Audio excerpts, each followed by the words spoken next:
Joe, the movie we watched this week, Fast and Furious, begins with an epic gas truck heist in the Dominican Republic, which is where Dom Toretto has been the last couple years. And we discovered that there's a prelude short film written and directed by Vin Diesel. It's 20 minutes long. It's called Los Bandoleros. It sets the scene for where Dom has been and kind of gives a backstory to that gas truck heist. My question to you, now that we have both just watched this short film, is what makes Los Bandoleros a great bad short film?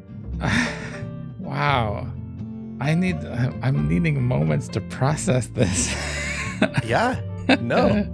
Knowing it as the prequel of the Fast and Furious is very confusing. I feel like it's a completely different movie than what we're about to watch. Right.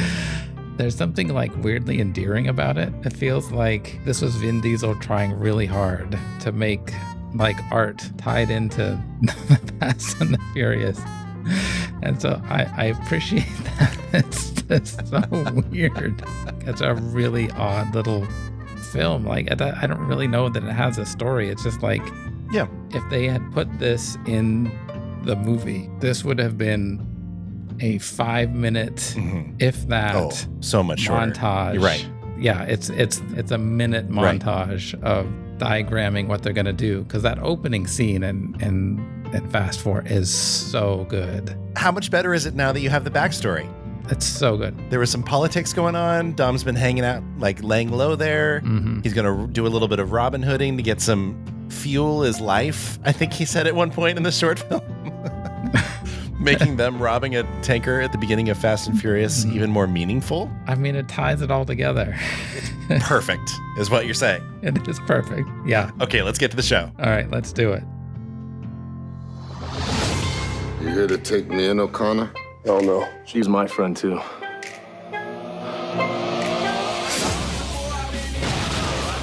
I'm going with you. I ain't coming back. This is where my jurisdiction ends. And this is where mine begins. A lot has changed. You're right.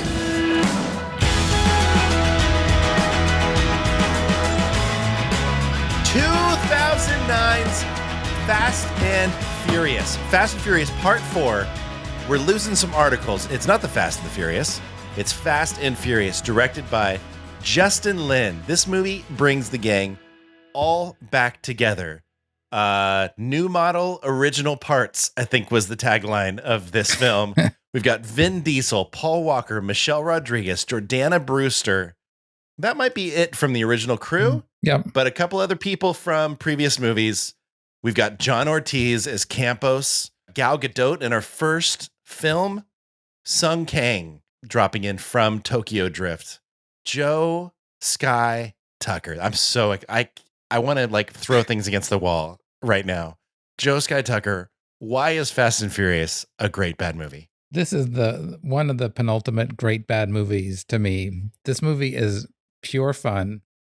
There's nothing serious about it at all to take. It's just sit back, turn off logic, turn off your brain a little bit, and just enjoy where this franchise can go. I feel like this brings it back.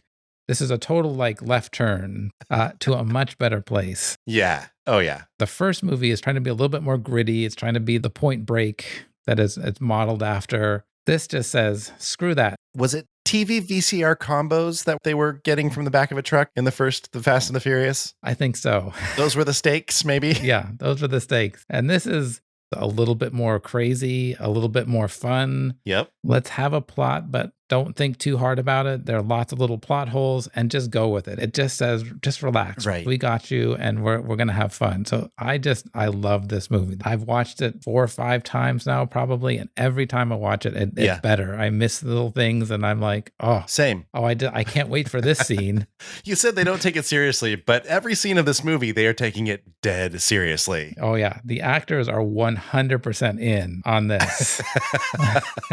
I feel like they figured out the characters. You know, if you ever watch like a TV show in the first maybe season and a half, and they're finding their way, and then they find the characters. Yep. Like they have found the characters of Kevin O'Connor and Vin Diesel, especially of like, a man's got to have a code. Vin Diesel's Dom Toretto's is about family, and then Right. Kevin O'Connor is learning that lesson with him. Brian O'Connor, by the way. Brian O'Connor. Yeah. How dare you? Yeah. Sorry. No, you know what? I'm going to give it to you. Who would know? I'd know him as Paul Walker. I have no idea what his name is in this movie. Same question to you, Greg Swinehart. Why is this a great bad movie in your mind? This movie is great because the action scenes are legitimately exciting. They're fun twists and turns. We could make, these chase scenes. There's a foot chase. There's a car race. Obviously there's like 4 main action sequences in this movie. All of them, I noticed that I'm crossing my arms and a little bit tense while I'm watching them, and totally entertained throughout. Mm-hmm. And I feel like Justin Lin immediately became one of my favorite directors after watching what was the greatest, dumbest movie I'd ever watched in my life. I started screaming about this movie from the mountaintops in 2010 when I saw it. I feel like I saw this movie, and then weeks later I saw a trailer for the next movie and was like, oh my gosh, okay, we're doing this. It's happening. They figured out the limitations of these actors. They didn't feed them more than they could actually chew on. And I feel like they edit around some of their limitations almost perfectly in this movie. Mm-hmm. And when they don't edit around those limitations, I almost love it more. It's so great. The dialogue is preposterous. The action scenes are kinetic and well made. You kind of know where people are the whole time, which is like the hallmark of action movie directing. And I fell for the storyline. Mm-hmm. Joe, let's catch everyone up. For people who haven't seen Fast and Furious, can you give us like a synopsis? Can you give us like a back of the box description of it? I sure can. I'll give you the back of the box, and then I'll give you my real description of this film. But okay, we'll start with the back of the box. Like you're looking through Blockbuster Video going, what do I watch on a Friday night? We got you. It's the back of the box. When his beloved Letty is killed, Dom Toretto, Vin Diesel, comes back to LA to find her killer. The road leads back to Brian O'Connor, Paul Walker, now with the FBI, hot on the trails of the cartel boss who's responsible. Can they work together, or will old wounds be too much to bear? Fast and Furious supercharges the action and takes this franchise to speeds we have never seen before. Kind of spoilerific with Letty dying, right? I threw that in there. If you haven't seen it, I'm sorry, she dies. Don't watch any of the trailers for 7, 8, or 9, 6. Makes no difference to the experience of the movie. No. Yeah. Okay. So you're right. You're right. The back of the box was right. Yeah. Okay. But what's the honest back of the box? Honest back of the box. This movie is perfect. The car chases are better, the action smoother, and the story an incomprehensible joy. How is Paul Walker back with the FBI? Shut up. I ask the questions around here. How is it so easy to get into Mexico? Who cares? Why is the leader of one of the most powerful cartels praying at a church with only the front door guarded? This is why you don't ask stupid questions. Just turn off your logic and enjoy this movie. And anytime they ask you to turn off your logic, it's like, oh, great. Yeah. We're doing this. It's almost a good sign for me. I feel like this is the movie that, like, and we are obviously big fans of this series. This is the one that tells you you turn it off. There are moments where you just like, why are you trying to figure out like the logic of it? Just enjoy the spectacle. They really go for that. And I feel like the opening scene in this is so amazing. Yeah. It sets the scene for what the action's going to be like. It's so much fun to watch. I mean, this movie should have gone direct to video, except it's perfect in every way. Yeah. For Too Fast, Too Furious, Vin Diesel was offered $25 million. Crazy. And the reason he turned it down was the script didn't go the Francis Ford Coppola route, where you take the world that you've built and you continue with it. It just kind of told another story and then put different characters from the first movie in it, and it had the right brand. And so he didn't do it, which... He's right. Would you turn down $25 million? I mean, I wouldn't, because I can be bought and sold for way less than that. But he is 100% right in his critique of the second film. It's true. It's true. Yep. It's a totally different, like, it has no connection to Fast and the Furious, the first one, or the characters or anything like that. So he is right in that. Once again, we should not question Vin Diesel. He knows this franchise. I mean, I know he said that these last 2 movies are the last, but there's no way that he doesn't have another trilogy of trilogies in him for Fast and the Furious. Basically, and he's going to do the crossover with Riddick. And so it'll be the Chronicles of Riddick. Nice. The Chronicles of Riddick. So, interesting that his complaint is the Fast and Furious movies aren't Francis Ford Coppola enough. And then when he writes and directs Los Bandoleros, the prelude to Fast 4, he has characters refer to him as the Godfather. Mm-hmm. It's amazing. I mean, I don't think subtlety is Vin Diesel's go-to descriptor. So, but it's really hard to square. Subtlety isn't his thing, and he won't take $25 million for starring in a sequel to a successful movie. Yeah. What did he think the Fast and the Furious was? I still think he's wrong about what it is, except I'm more on board with it now than I was before. So maybe there's some middle ground there that I need to find with Vin Diesel. Somehow he is acting in a completely different movie in his head. This is. Vin Diesel has 2 moves in this. Spoiler alert for the drinking games. He's got the serious look and the kind of Vin Diesel smirk. And that's really his range as an actor. He's a double threat. Yeah. This movie opens up with a truck that's barreling down this road. This truck has 17 oil tanks on it. It has so many trailers. It would be so illegal in America. Yep.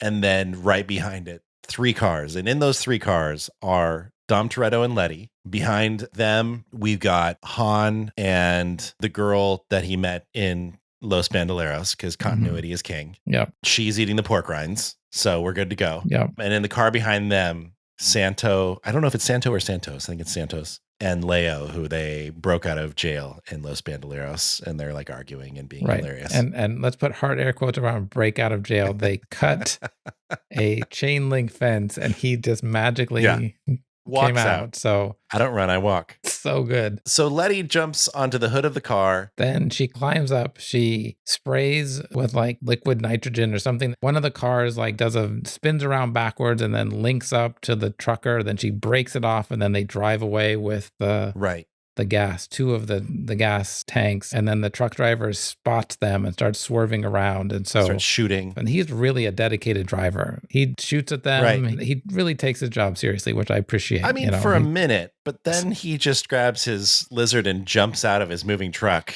before it's about to go off a cliff. A classic action movie. He's probably traveling at 100 miles an hour. He jumps out of a moving truck. Right. Rolls a couple times, and he's fine. 100% fine. We're good.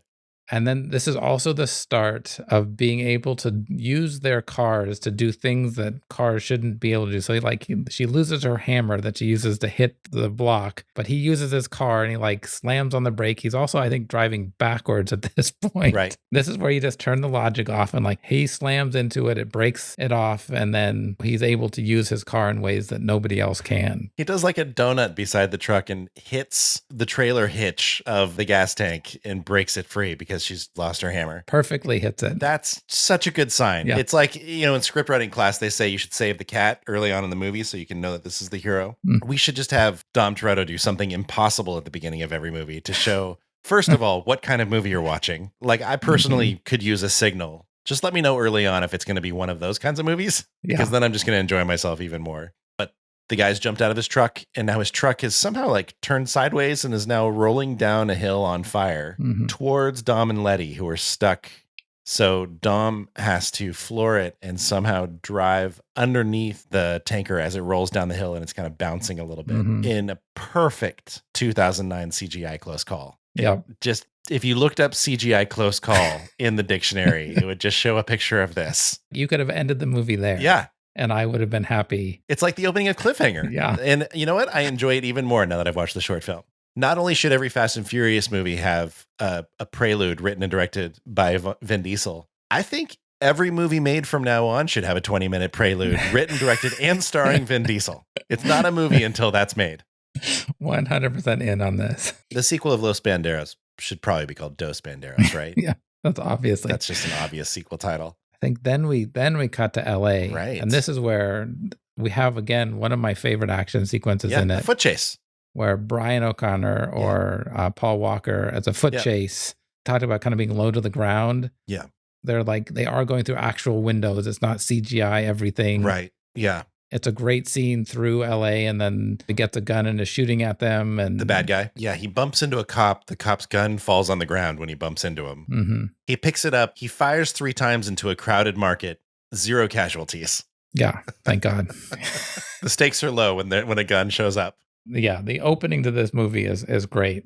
Getting the band back together. Yep. And we're off and running into the Fast and Furious verse. So basically, all of the key people in this movie, minus Mia Toretto, gets an action scene to introduce them. Mm-hmm. And I feel like this should be the blueprint for every movie I watch for the rest of my life. Every character should be introduced in the form of some kind of character building action sequence. Mm-hmm. If you don't pass that Fast 4 bar, page 1 rewrite.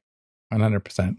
So Dom gets a phone call from Mia. He says, Mia, you know you're not supposed to call me here in the Dominican Republic. And she says, it's Letty. She's died. And so Dom somehow gets back to America. The international travel that happens in this movie is so nonchalant. I feel like this movie would be 5 times longer if we actually saw them go through the borders. Yeah, he's a wanted fugitive, but just shows up in LA. Right. This is just a moment that I like to call up. Just don't even, no, we're in LA now. What? Why would we think about how he got there? The only problem with that is then they make such a big show of in kind of the middle of the movie when they're moving drugs for Braga, right, of how tightly secured the border is with infrared cameras and helicopters. And so... Well, wait, do they say we saw that Toretto came through the border 10 minutes ago from one of the cameras? Yeah, there's like a facial recognition, like a little bit of a zoom in and enhance moment. Still got through, obviously. He's not that big a fugitive. There's an implied push and an enhance that happened at that point. You're right. Yeah. So Paul Walker is at the funeral of Letty. No Dom. They really expected him to come. Mm-hmm. Paul Walker looks back at a hillside right at where Dom was, and it's like... Yeah, he knows. Yeah, he knows. He can feel him. It's like the Force. Mm-hmm.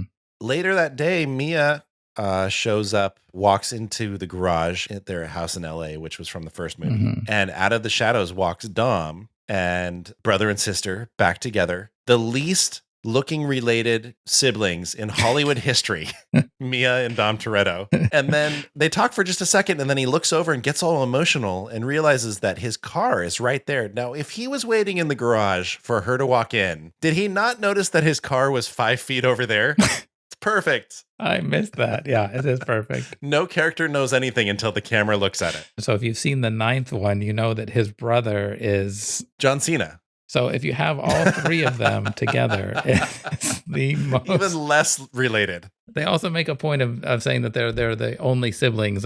So obviously there's some continuity issues in the Fast and the Furious verse. Yes. How do I say goodbye to my only brother is the line. And he says, you don't, which is just one of many setup.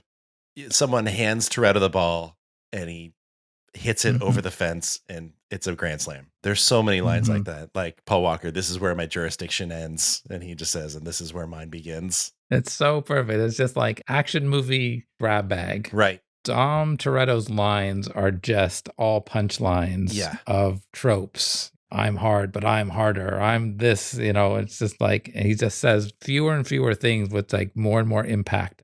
Wait, has Dom been to where Letty had her accident yet?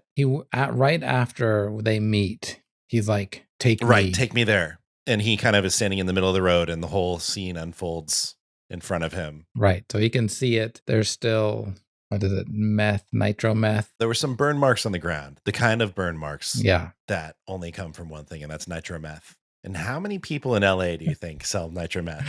I mean, if I'm guessing multiple, but that's not the case. There's only one guy, all of LA, that sells that. I'd really just wish Mia would say, like, aren't there like 206 guys that sell it in Orange County? He's like, no, only LA. That's all we need to worry about. You want to get to the next plot point? You got to just focus only on LA. Clearly, the crime scene cleanup hasn't come through to like clean up the nitro meth and the whatever. He does the investigation thing, though, where he kind of like pokes at something with his finger and then smells it on the ground. Yeah, rubs it. Like the cop who's tasting cocaine. Mm-hmm. I really love that Mia then says, if Letty were here, she'd beg you to let it go before it's too late. He goes, it's already too late. Yeah. Have we mentioned that Paul Walker in the first movie was an LA cop, right? And now he's in the FBI. Yeah. And he distinguishes himself in the FBI by being the one that doesn't shave. We need to pause here for a second because I adore every FBI office scene in this movie. Mm-hmm. Like we first walk in and Lisa Lapira is like his assistant. Mm-hmm. And the first thing she says is the boss is in a mood because yesterday was his cheat day and today somebody brought some donuts. That's the first line. It's like, that's legitimately kind of funny. Yeah. And probably a real thing that happens in LA amongst these actors. We meet this crew and I 1000% want to see this office become a procedural weekly spin-off show. We could just call it Cheat Day. We'll call this show Cheat Day. It's these FBI agents just eating carbs and solving murders. Yeah, I'm in. Anyways, we see Paul Walker at work. He's at the FBI now. And that's where we learn about Braga, the cartel boss that they are trying to tie something to, and they're running out of time, and lots of scenes of people in the car too. Okay, so here's my question. Dom, who's the best at everything forever, hits the NOS. We cut to Paul Walker and he says, too soon, Dom. This is a thing that happens when it's like a NOS off at the end of a race, often in these movies. Someone always does it too soon. Why is it too soon? Why is the timing of it? It's still making you faster and getting you to the finish line fast. I don't know if it runs out. Can you explain this to me? I can't. This is a new segment we have called Joe Explains Fast and Furious to Greg. 35 minutes in, Gal Gadot walks in. First movie. What's your take on Gal Gadot walking into a movie? She holds her own in this movie. She's fine. Yeah. Her character doesn't have a lot of range in it, but she's not bad in this. Yeah. It's pretty good. Yeah, she's not bad in this. I mean, I don't think anybody is great in this, but nobody is terrible in this. Nobody ruins this movie from an acting standpoint. They really, I mean, I think this is the beauty of Justin Lin is everybody's set up for success in what this is. He knows what this movie is. He knows what these characters are supposed to be doing. Sure. And he's not pushing them to be anything more or less than that. And I think that's the sign of a good director. She was a model before this. And there's like soul to her performance that is unexpected. But she works for Braga and we meet Campos and Phoenix. And we're pretty sure Phoenix is the dude that killed Letty. I think I'm going to be Phoenix for Halloween. I think that's a good idea. I'm pretty sure I could pull off that hair. He's a good bad guy in this too. He's a good like henchman bad guy. You don't like him, but you fear him. He's got that nailed. Yeah.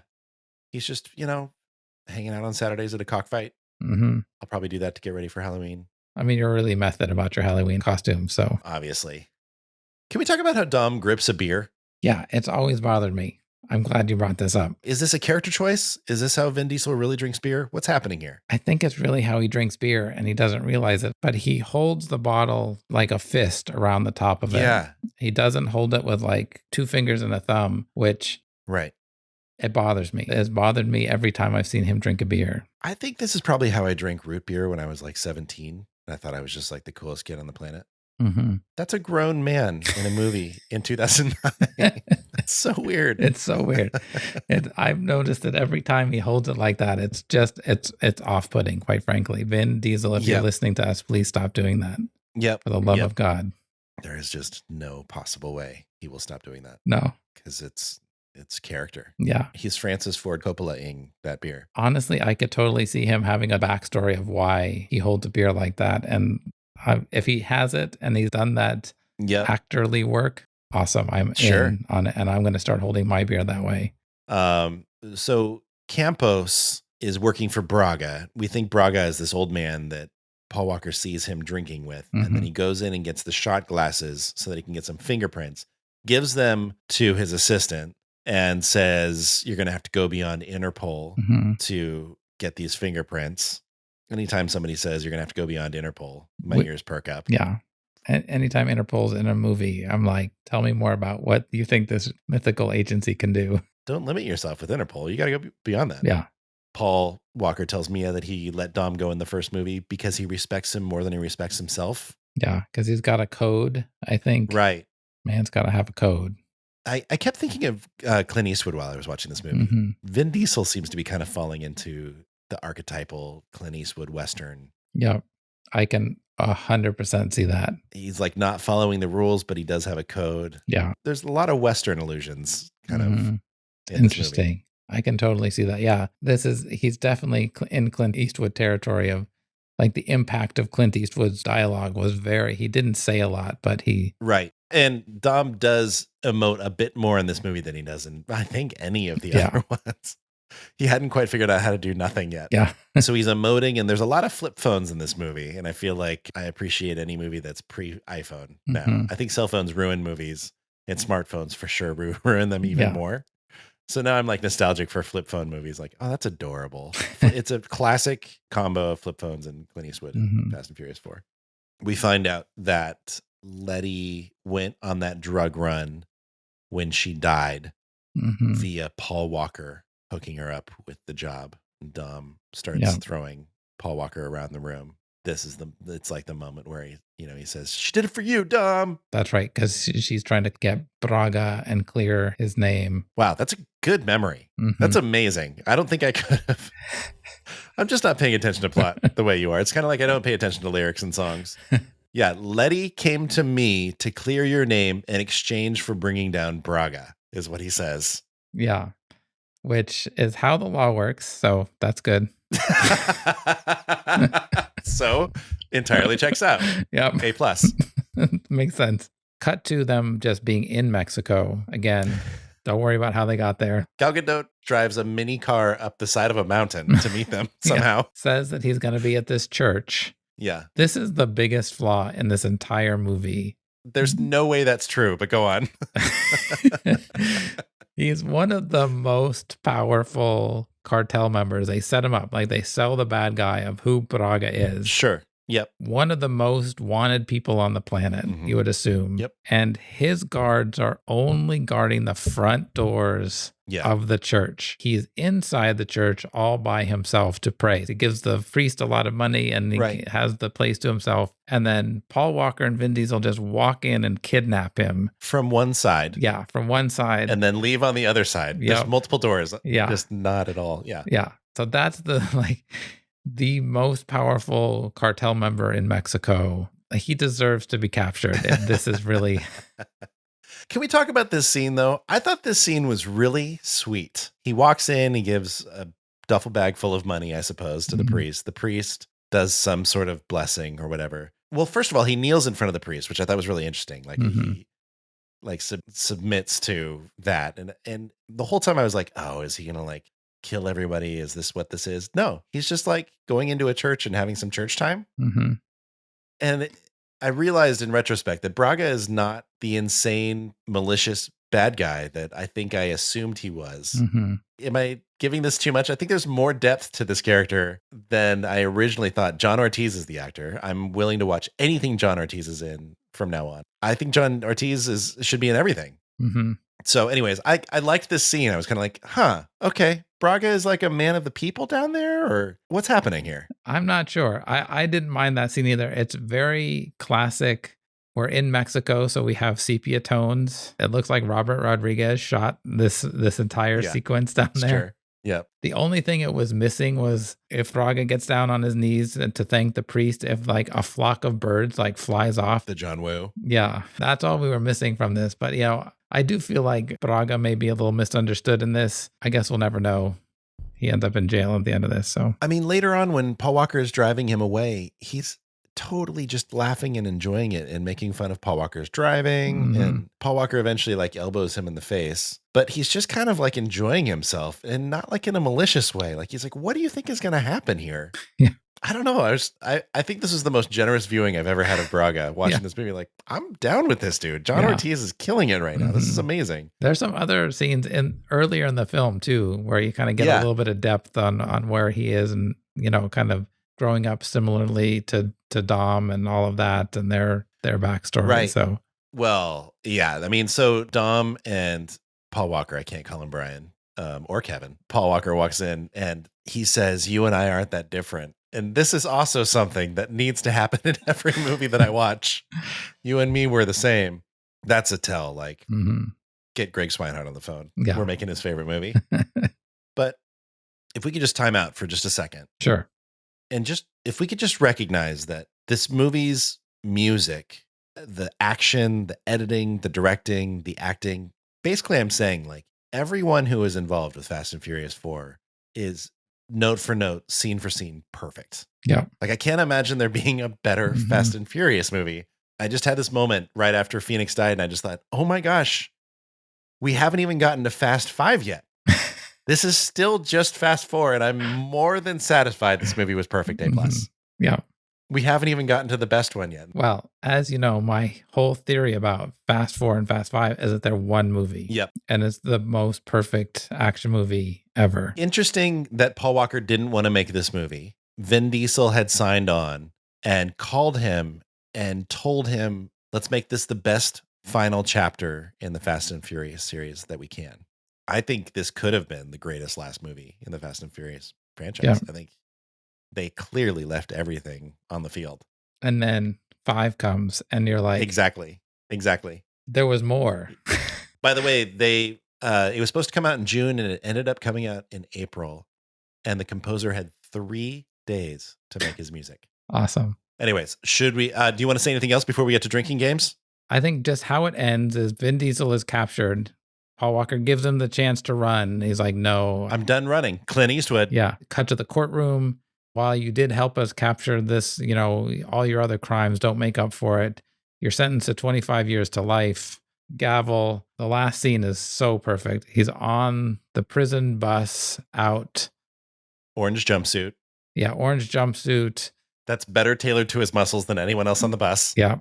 You see cars coming over the horizon, and it's Paul Walker, it's Mia, and it's the 2 fellas from the Leo opening scene. and Santos. Yeah. And they kind of do the thing where they split out and drive around, and Vin Diesel sees it and smirks, and then credit, and it's perfect. It's a perfect ending. Perfect ending. Yeah. My arms were above my head. It's as if I went to a concert and the opening band was the best band I've ever seen, and I forgot that my favorite band was headlining the show. Mm-hmm. That is what watching this movie was like. It's like you're listening to All I Do Is Win by DJ Khaled, because it's, I put my hands up and then they stay there. Yeah. Can we talk for just a second about the day Fast and Furious 4 came out? Mm-hmm. I don't think they knew to what degree. In fact, Paul Walker stated, I just didn't think anyone would really care. The Fast and the Furious was for young people. And this was 9 years later, and trends change so fast. This movie made more money in its opening weekend than Fast and Furious 3 made entirely. That's crazy. It set the record for highest April opening or highest spring opening. The first day of Fast and Furious, it grossed $30.6 million. It made more money than the Lost World Jurassic Park 2 did in its opening weekend, which was the previous record holder. It's crazy. The world was so ready for this film. Mm-hmm. And it could have been horrible. This is the first proper sequel to The Fast and the Furious, and people were here for it. So this movie made $155 million domestic, $205 million international, total of $360 million.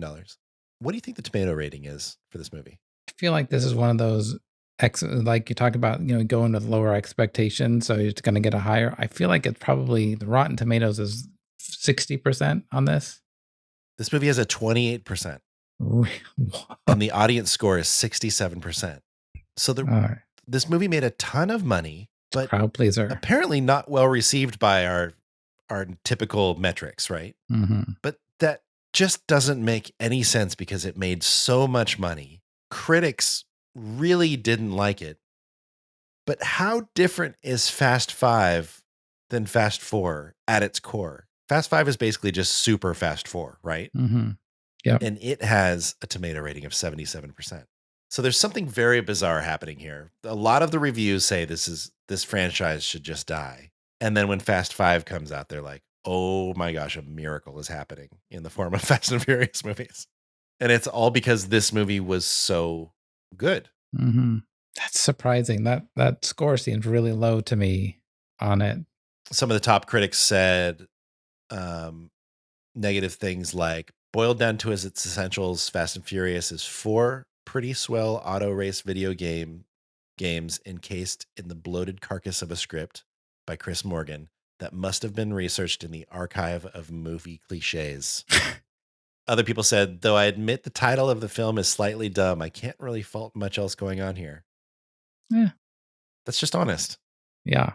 Another guy said, there are only a couple things to be said about this movie. The cars are fast, the racing is faster, and none of it makes the slightest bit of sense. Positive rating. Yeah. So there really is just people's hearts changed in the next couple years. Yep. They were like, you know what? We take it back. What Fast 4 was the beginning of something great, and Fast 5 is amazing. Yeah. I thought it would be better received by the critics, but yeah, it did. It just caught something. It must have. I mean, I missed it when it came out like you did. And even Fast 5, I was kind of behind a little bit on both of those.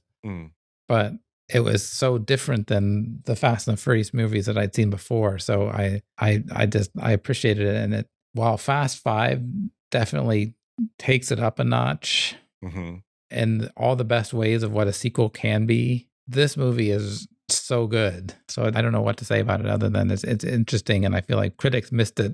And then Fast 5 is not like 40 percentage points better right than this movie. Like, yeah, it feels like they're fairly comparable. Like it's this very similar movie.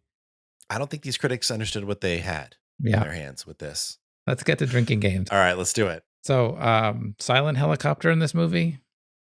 No, but you know what? At the end of the movie, when the cops show up and they're arresting Braga, there are two extremely and needlessly low-flying helicopters with those cop cars. So I'm going to take it. If we can't get helicopter out of nowhere, needlessly low-flying helicopters as an acceptable substitute. Yeah, we'll give it. What about a push in and enhance? No, but there's the kind of enemy of the state surveillance from the satellite. Yeah. Classy. I'll take it. Yeah, you can drink if you want to. You don't have to drink. It won't force you. But yep. What about when two people share a slow motion look in the middle of the chaos? I don't really think so. What about an explosion with silent suffering and ringing in the ears? Not in this one. Yeah, but it's coming. Opening credit scene where the title locks into place with a sound. No, it's classy and distinguishes itself. Yeah. Does it flash back to dialogue 2 minutes ago? I don't think so. Yeah. But you know what? I've seen this movie a million times, and I honestly thought I was going to many times. Yeah, it feels like it should too. I feel like they could easily have cut back to multiple times of Letty and them on the beach after the opening scene. Yep. It doesn't, but they should. I feel like it's a missed opportunity. What about crazy CGI car flipping and bad special effects? A CGI close call in the beginning is the epitome of what we're getting at there. What about great bad shots where the bad guys are just good enough to shoot at somebody where it like hits the headrest behind them but doesn't actually hit them? Like over a dozen SWAT people fly into the room and are closer than 20 feet to everybody and firing their guns at everything. And as far as I can tell, no one gets shot. Yeah. Those are bad, great shots, I guess. Yeah. Are those great, bad shots or bad, great shots? I don't know. Are the streets inextricably wet? No, they aren't. Again, but missed opportunity, especially in the street race scene. I feel like that should have been the street. Yeah, exactly. It was at night. Yeah. Sure. But they only had $85 million. You can't get a water truck with 85 mil. That's too much. Too much to ask at this point. All right. What were some of the ones that you had? All right. So my drinking games, I have a series-wide drinking game across every Fast and Furious movie. And that is anytime Han says the word Tokyo. Okay. Because he just is flirting with it the whole time. Just like, I hear Tokyo's nice. He says that 1,000 times. Yeah. Anytime Han eats a pork rind. All right. Or is snacking on something potentially?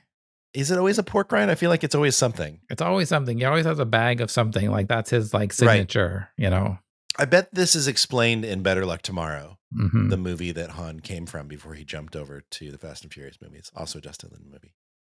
Another series-wide drinking game. Anytime Dom's crucifix necklace changes hands.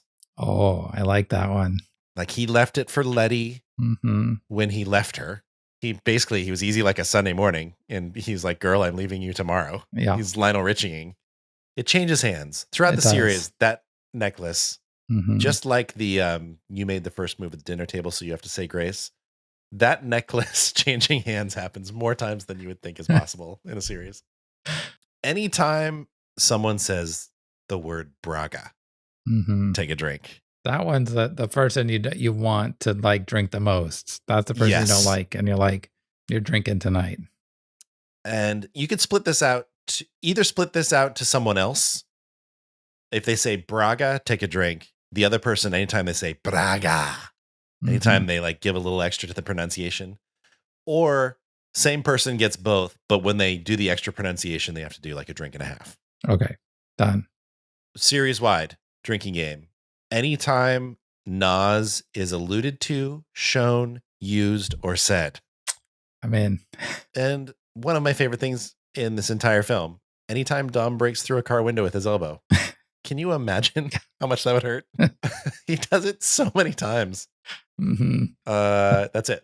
All right. I have the Vin Diesel looks. So when he's smirking or when he's serious, those are the Solid. the two looks. Yep. Anytime there's a mechanic montage of them fixing up the cars in advance of a big race. Sure. I love that. This could be another series wide one. Anytime they show the gear shift when they're in a race, or in the opening scene, and she's doing the 3 DOMs and like you see his hand and he's revving the engine and it's on the gear shift. Those are the main ones that I have for this. I'm trying to think of a series wide one. I think anytime they're all at a barbecue or at the dinner table, because that's just become the thing of how they end. Yep. That's and family. Sometimes start every movie is them all sitting around together. All right. Should we get to some important questions? Yeah, let's do it. Okay. Did it hold up then in 2009? Probably not as much as it holds up now. That's exactly what I have. Do they sell the good guy? Not really. Nah, not as much. No. Do they sell the bad guy? Some, but not as much as I think they could have. They build him up. Yeah. Yeah. Does it hold up now? 100%. It's more than 100%. It's like a good wine. It gets better with age. Does it deserve a sequel? It deserves 2 sequels, and it's going to get like 7. Does it deserve a prequel? No movie deserves a prequel. Who should be in the remake? Nobody. This movie is perfect. I don't want this movie remade. Here's where I disagree with you. This movie should totally be remade. But it should be a shot-for-shot remake with exactly the same cast. Okay. That's how Fast and Furious 4 gets rebooted. Okay. Just everybody remakes it shot for shot. Yep. Okay. Aside from the remake and the prequel and the sequel, I obviously think there should be a spin-off television show. What are we calling it? We're calling it Cheat Day. Everybody's eating carbs the whole time and they're solving murders. Why is there romance in this movie, Joe? I guess because Mia and Brian have to get back together and have a baby in Fast 5 and anchor the heart of the movie around family. I also kind of think that Paul Walker and Jordana Brewster have some chemistry. Am I crazy? Yeah. No, I think you do. I think they do too. Are we bad people for loving this movie? No, this is a movie that we're not bad people for loving. This movie is perfect. Yeah. Really? There are moments, watch this movie, turn your brain off and enjoy it. And I don't feel like you're a bad person for it. I think there's some aspects of this movie that don't hold up so well. Maybe true. But I think I'm okay with being a bad person for loving this movie because there are a lot of us now. Yeah. There's a lot of people who are on board with the Fast and Furious franchise. What album is this? The best example. So I kind of came back to like, this is restarting a franchise. Mm-hmm. It's really a different direction for it. Okay. And so I kind of took the example I have is Smash Mouth when they did the soundtrack for Shrek.